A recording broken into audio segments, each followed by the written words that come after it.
નમસ્કાર મિત્રો, આપ સૌનું સ્વાગત છે અમારી ચેનલ નેવિકા સ્ટોરી પર એક નવા અને ખાસ વિડીયોમાં।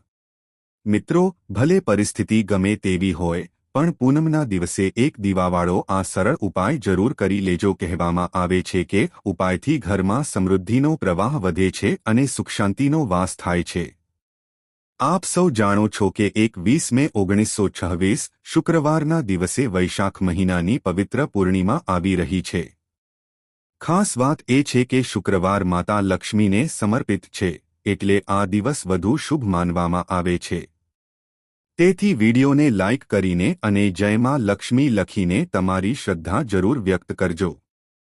જ્યોતિષ મુજબ વૈશાખ પૂર્ણિમા પોતે જ ખૂબ મહત્વની તિથિ છે અને જ્યારે તે શુક્રવાર સાથે આવે છે ત્યારે આ એક દુર્લભ અને શક્તિશાળી સંયોગ બને છે। આ દિવસે કરવામાં આવતું વ્રત, પૂજન અને ખાસ કરીને ઘરના મુખ્ય દ્વાર પર દીવો પ્રગટાવવાનો ઉપાય અત્યંત લાભદાયી માનવામાં આવે છે। માન્યતા છે કે આ ઉપાયથી નકારાત્મકતા દૂર થાય છે અને ઘરમાં ધનલક્ષ્મીનો પ્રવેશ થાય છે। પૂજ્ય ગુરુજીઓ પણ આ વાત પર ભાર મૂકે છે કે આવા શુભ અવસરને ક્યારેય ચૂકવો નહીં, કારણ કે આ પ્રકારનો સંયોગ વારંવાર મળતો નથી। શાસ્ત્રોમાં પણ જણાવાયું છે કે આ દિવસે કરવામાં આવેલ સારા કાર્યો અને ઉપાયો જીવનમાં સકારાત્મક પરિવર્તન લાવવાની શક્તિ ધરાવે છે। તો મિત્રો, આવનારા શુક્રવારે તમે તમારા નસીબના બંધ દરવાજા ખોલવા માટે ઉપાયને પૂરી નિષ્ઠાથી અપનાવો, કારણ કે ઘણા એવા લોકો હશે જેમને કદાચ આખું વર્ષ અજાણતામાં ગુમાવી દીધું હોય અને કોઈ પણ વિશેષ દિવસ પર દીપદાનનો લાભ ન ઉઠાવી શક્યા હોય। તેમના માટે આ દિવસ એક અંતિમ અને સુવર્ણ તક જેવો છે જેને ગુમાવવો તમને ભારે પડી શકે છે। ભલે તમે વીતેલા સમયમાં કોઈ ઉપાય ન કર્યો હોય, પરંતુ જો તમે આ વૈશાખ પૂર્ણિમાની દિવ્ય તિથિ પર શ્રદ્ધાપૂર્વક દીવો પ્રગટાવો છો તો તમને તે અપ્રત્યાશિત ફળ પ્રાપ્ત થશે જેની તમે ક્યારેય સપનામાં પણ આશા નહીં કરી હોય। એટલા માટે તમે આ મહા ઉપાયને એકવાર જરૂર અજમાવો, જેથી ઈશ્વરીય અવસર તમારા હાથમાંથી નીકળી ન જાય અને તમને તમારી ભક્તિનું પૂર્ણ ફળ મળી શકે। આ ઉપાય સાક્ષાત શિવ મહાપુરાણની નવીન કથાઓથી પ્રેરિત છે, જેને આજે અમે તમને એટલી સરળ અને સ્પષ્ટ રીતે સમજાવીશું કે તમારે અન્ય કોઈ જાણકારીની જરૂર પડે નહીં। તો ચાલો મિત્રો, આ કલ્યાણકારી ઉપાયની ઊંડાઈમાં ઉતરીએ અને જાણીએ કે વૈશાખ માસના શુક્રવારનો આ દિવસ કેમ આટલો ચમત્કારી માનવામાં આવે છે। કારણ કે અવારનવાર જોવામાં આવ્યું છે કે જે મનોકામનાઓ મોટા મોટા યજ્ઞો અને અનુષ્ઠાનોથી પૂર્ણ નથી થઈ શકતી, તે વૈશાખ પૂર્ણિમાના આ નાના એવા દીવાના ઉપાયથી રાતોરાત સિદ્ધ થઈ જાય છે અને ઘણા ભક્તોએ આનો પ્રત્યક્ષ અનુભવ કરી પોતાના જીવનમાં સુખદ પરિવર્તન જોયા છે। જો તમે પણ આ શુક્રવારે તમારું નસીબ બદલાવવા માંગતા હોય તો પ્રક્રિયાને ધ્યાનથી સાંભળીને જ તેને સંપન્ન કરો, જેથી તમારા ઘરમાં ચાલી રહેલી દરેક પ્રકારની દુઃખદ તકલીફ અને અજાણી સમસ્યાઓ, જેનું મૂળ કારણ ભલે પિતૃદોષ હોય કે કોઈ મંગળદોષ હોય, તે જડમાંથી સમાપ્ત થઈ જાય। કારણ કે જ્યારે કોઈ વિશેષ દિવસની ઉર્જા સાથે કોઈ ઉપાય જોડાય છે તો તેનું પરિણામ માત્ર નિશ્ચિત જ નથી હોતું, પરંતુ ખૂબ જ શીઘ્ર પ્રાપ્ત થાય છે। ઉપાયની બારીકાઈ પર વાત કરતા પહેલા એ સમજવું જરૂરી છે કે તેને કયા શુભ મુહૂર્તમાં કરવાનો છે અને કોના દ્વારા કરવામાં આવવો સૌથી ઉચિત રહેશે, તેની પૂરી જાણકારી અમે તમને આ વિડીયોના માધ્યમથી આપવા જઈ રહ્યા છીએ। પરંતુ આગળ વધતા પહેલા, જો તમે પહેલીવાર અમારી સાથે જોડાઈ રહ્યા છો તો પુણ્યના ભાગીદાર બનવા માટે તરત જ અમારી સાથે જોડાવો અને કોમેન્ટ સેક્શનમાં તમારી અતૂટ આસ્થાનો પરિચય આપતા શ્રી શિવાય નમસ્તુભ્યમ અને ઓમ નમઃ શિવાય જરૂરથી લખો, જેથી તમારી હાજરી મહાદેવના દરબારમાં લાગી શકે। તમે તમારી ગરીબી અને કષ્ટોને દૂર કરવા માટે આ જાણકારીને અંત સુધી સ્કીપ કર્યા વગર જુઓ, કારણ કે અધૂરું જ્ઞાન ક્યારેય પૂર્ણ લાભ નથી આપતું। આ એક મુખ્ય દ્વારવાળા દીપકનો ઉપાય કરવાની સાચી વિધિ, સ્થાન અને સમયના તમામ ઉત્તરો તમને આ જ વિડીયોમાં મળી જશે અને આ ઉપાય કરવો તમારા માટે સોનામાં સુગંધ ભળવા સમાન સાબિત થશે, કારણ કે શુક્રવારની પૂર્ણિમા સ્વયં લક્ષ્મી અને નારાયણના મિલનનું પ્રતીક છે। તો આવો હવે વિગતવાર ચર્ચા કરીએ કે આ દીવાને પ્રજ્વલિત કરવાનો સર્વોત્તમ સમય કયો છે, કારણ કે પૂર્ણિમા પર પ્રદોષકાળનો મહિમા સર્વોપરી હોય છે। જો કે તમે તેને સવારના સમયે પણ કરી શકો છો, પરંતુ સાંજનો સમય આધ્યાત્મિક ઉર્જાના સંચાર માટે વિશેષ રીતે સિદ્ધ માનવામાં આવે છે. હવે જુઓ, અહીં અમે મુખ્યત્વે સવારનો સમય નહીં બોલીએ કારણ કે 1 મે શુક્રવાર વૈશાખ પૂર્ણિમાનો દિવસ છે અને આ પાવન દિવસ પર પ્રદોષકાળના સમયનું ખૂબ જ વધારે મહત્વ હોય છે. જો કે જો તમે સવારના સમયે પણ આ ઉપાય કરો છો તો તે પણ ખૂબ જ શુભ ફળદાયી હશે, તેમાં કોઈ પણ પરેશાનીવાળી વાત નથી. તો ચાલો વિગતવાર જાણીએ આ વિશેષ અને ચમત્કારી ઉપાય વિશે. પરંતુ તે પહેલા એક નાની વિનંતી છે કે જો તમે પહેલીવાર આ વિડિયો જોઈ રહ્યા હોય તો તેને લાઇક જરૂર કરો અને અમારી સાથે જોડાવવા માટે સબસ્ક્રાઇબ કરો. સાથે જ કોમેન્ટ બોક્સમાં તમારી રાશિ અથવા તમારું નામ જરૂર લખો કારણ કે અમે તમારી રાશિ પ્રમાણે તમારા ભાગ્યની જાણકારી પણ આપીએ છીએ અને જીવનમાં ચાલી રહેલી સમસ્યાઓને દૂર કરવા માટે અત્યંત સરળ અને સચોટ ઉપાય પણ જણાવીએ છીએ. તો ચાલો હવે આપણે આપણા સૌથી પહેલા ઉપાયની ચર્ચા કરી લઈએ. જુઓ, વૈશાખ માસના આ પવિત્ર દિવસોમાં વિશેષ રૂપે ભગવાન શિવ, માતા પાર્વતી અને ભગવાન વિષ્ણુની પૂજા અર્ચના કરવામાં આવે છે અને હવે સાથે સાથે પૂર્ણિમાની મહાન તિથિઓનો સહયોગ પણ બની રહ્યો છે. તો તેને એવું સમજી લો કે હવે તમારા જીવનમાં ધનનો વરસાદ થશે, સુખ સમૃદ્ધિનો વાસ થશે, ઘરમાં નિરંતર વૃદ્ધિ થશે અને મહાદેવ સ્વયં તમારા જીવનના સમસ્ત સંકટોને જાણે ખતમ કરી દેશે. તો ચાલો સૌથી પહેલા તે વિશેષ ઉપાયની વાત કરીએ જે તમારે પૂર્ણિમાના દિવસે મુખ્ય રૂપે કરવાનો છે. આ ઉપાય કરવાથી તમારી કોઈ પણ એવી મનોકામના કે ઈચ્છા જે ઘણા સમયથી અધૂરી છે અને પૂરી થઈ રહી નથી, તે મહાદેવની કૃપાથી પૂર્ણ થઈ જશે. જ્યારે તમે શુક્રવાર પૂર્ણિમાના દિવસે આ પહેલો ઉપાય પૂરા વિશ્વાસ સાથે કરો છો તો તેનો પ્રભાવ તરત જ દેખાવા લાગે છે. આપ સૌ જાણો છો કે શ્રી હરિ વિષ્ણુને તુલસીદલ સૌથી વધુ પ્રિય છે અને તુલસી માતા વગર ભગવાન વિષ્ણુની પૂજા અધૂરી માનવામાં આવે છે, ત્યાં સુધી કે તેમના ભોગમાં પણ તુલસીનું હોવું અનિવાર્ય છે. જો તમે શ્રી હરિ વિષ્ણુને પ્રસન્ન કરી લો છો તો તમારી કોઈ પણ ઈચ્છા અધૂરી નહીં રહે કારણ કે તેમના પ્રસન્ન થવાનો અર્થ છે સાક્ષાત માતા લક્ષ્મીની કૃપા પ્રાપ્ત કરવી. આ ઉપાય માટે તમારે તુલસીના 5 પવિત્ર પાન લેવાના છે અને આ 5 પાન તમારે તમારા ઘરના મંદિરમાં શ્રી હરિ વિષ્ણુની પ્રતિમા કે ફોટા સમક્ષ અર્પિત કરવાના છે. ભગવાન વિષ્ણુના ચરણોમાં આ પાન રાખો અને સાથે સાથે ગાયના શુદ્ધ દેશી ઘીનો એક દીવો તૈયાર કરો જેમાં ગોળ વાટનો પ્રયોગ કરો. દીવો પ્રજ્વલિત કર્યા પછી તમારે ઓમ નમો ભગવતે વાસુદેવાય પ્રભાવશાળી મંત્રનો ઓછામાં ઓછો 11 વાર શાંત મનથી જાપ કરવાનો છે. ધ્યાનથી સાંભળો, મંત્ર છે ઓમ નમો ભગવતે વાસુદેવાય. મંત્રનો જાપ કર્યા પછી શ્રી હરિ વિષ્ણુ સામે હાથ જોડીને તમારી જે પણ સમસ્યા કે મનોકામના છે તે કહી દો. પછી જોજો કે તમારી જે પણ વિશ કે ઈચ્છા છે, ભલે તે ઘરની નિર્ધનતા દૂર કરવાની વાત હોય, ગરીબી મિટાવવાની પ્રાર્થના હોય કે પછી ધનની અછતને દૂર કરવાની ઈચ્છા હોય, તે કેવી રીતે પૂરી થાય છે. જો તમારા ઘરમાં ફાલતુ ખર્ચ ખૂબ થતો હોય, પૈસા હાથમાં ન ટકતા હોય અથવા તો પરિવારમાં કોઈ સભ્ય લાંબા સમયથી બીમાર હોય કે કોઈના લગ્નમાં અવરોધ આવી રહ્યો હોય, તો તમારી તે સમસ્યા બસ એકવાર શ્રી હરિ વિષ્ણુને જણાવી દો. આ દિવસ વર્ષનો સૌથી મોટો અને ઉત્તમ દિવસ છે, તેથી આ દિવસે તમે જે પણ માંગશો ભગવાન વિષ્ણુ તેને ખૂબ જ જલ્દીથી પૂરા કરી દેશે. આ અમારો પહેલો ઉપાય હતો. હવે ચાલો વાત કરીએ બીજા ચમત્કારિક ઉપાયની. જો તમારા જીવનમાં આર્થિક સંકટ ખૂબ વધી ગયા છે અને ધનની અછતને કારણે સતત પરેશાનીઓ બની રહી છે, ત્યાં સુધી કે એક પૈસા માટે તમારે ખૂબ જ સંઘર્ષ કરવો પડી રહ્યો છે, તો આજે રાત્રે સૂતા પહેલા તમારે આ વિશેષ દીવાનો ઉપાય જરૂર કરવો જ જોઈએ. આ ઉપરાંત જો તમારો વ્યાપાર, બિઝનેસ કે દુકાન બરોબર નથી ચાલી રહી તો પણ આજની રાતે ઉપાય કરવો તમારા માટે ખૂબ જ શુભ રહેશે. જુઓ મિત્રો, દીવો પ્રગટાવવાથી ઘરની સમસ્ત નકારાત્મક ઉર્જા બહાર નીકળી જાય છે અને સકારાત્મકતાનો સંચાર થાય છે.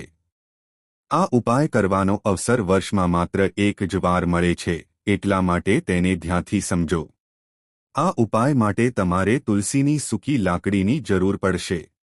જો તમારી પાસે પહેલાથી કોઈ જૂની સૂકી તુલસીની લાકડી હોય તો તમે તેનો ઉપયોગ કરી શકો છો, અન્યથા તુલસીના છોડમાં જે લાકડી પોતાની મેળે સુકાઈ ગઈ હોય તેને તમે તોડી શકો છો. બસ ધ્યાન રહે કે સૂર્યાસ્ત પહેલા તમારે આ લાકડી તોડી લેવાની છે. આ ઉપાય માટે સૌથી પહેલા એક માટીનો દીવો લો અથવા તો તમે લોટનો દીવો પણ બનાવી શકો છો, કારણ કે શાસ્ત્રોમાં લોટના દીવાને સૌથી ઉત્તમ અને શુદ્ધ માનવામાં આવે છે. આ દીવામાં તમારે શુદ્ધ ઘી ભરવાનું છે અને જે તુલસીની લાકડી તમે લીધી છે તેને પણ તેની અંદર મૂકી દેવાની છે. ધ્યાન રહે કે તુલસીની લાકડી પર તમારે ચારે બાજુથી સારી રીતે ઘી લગાવી દેવાનું છે. જુઓ, ગુરુજીએ જણાવ્યું છે કે જો તુલસીની લાકડી તમે સીધી પ્રગટાવો છો તો તે ખૂબ જલ્દી બળી જાય છે. તો આ માટે તમારે એક નાનું કાર્ય કરવું પડશે. તમારે થોડું રૂ લઈ લેવાનું અને તે રૂને તમે જે તુલસીજીની સૂકી લાકડી લીધી છે તેના પર સારી રીતે ચારે બાજુ લપેટી દેવાનું છે. તુલસીજીની લાકડી પર રૂ લપેટ્યા પછી તેને તમારે પૂરી રીતે શુદ્ધ ઘીની અંદર ડૂબાડી દેવાનું છે અને હવે તેને તમારે એક દીવાની વાટ તરીકે ઉપયોગ કરવાનો છે. હવે મિત્રો, તમારા મનમાં એ સવાલ હશે કે આ દીવાને આખરે પ્રજ્વલિત ક્યાં કરવાનો છે? તો જુઓ, આ દિવ્ય દીવાને તમારે કાં તો ભગવાન વિષ્ણુજીની પ્રતિમા સામે પ્રજ્વલિત કરવાનો રહેશે અથવા તો તમે તેને ભગવાન શ્રી રામ કે ભગવાન શ્રીકૃષ્ણ સામે પણ સળગાવી શકો છો, કારણ કે આ બધા ભગવાન વિષ્ણુના જ અવતાર છે. આ ઉપરાંત તમે આ દીવાને સાક્ષાત માતા તુલસીજીની સામે પણ પ્રજ્વલિત કરી શકો છો. પૂજ્ય ગુરુજીએ સ્પષ્ટ જણાવ્યું છે કે જે પણ વ્યક્તિ આ વિશેષ દિવસ પર તુલસીજીની લાકડીથી આ પ્રકારે દીપદાન કરે છે તેના જીવનમાં ક્યારેય ધંધાન્યની કોઈ સમસ્યા રહેતી નથી. એટલા માટે તમને આખા વર્ષમાં માત્ર એક જ વાર આ દુર્લભ મોકો મળે છે. આ ઉપાયને એકવાર સાચા મનથી કરીને જરૂર જોજો. તમારી બધી મનોકામનાઓ અને ઈચ્છાઓ ચોક્કસ પૂર્ણ થશે. ધ્યાન રહે, આ ઉપાય તમારે રાત્રે સૂતા પહેલા સંપન્ન કરવાનો છે.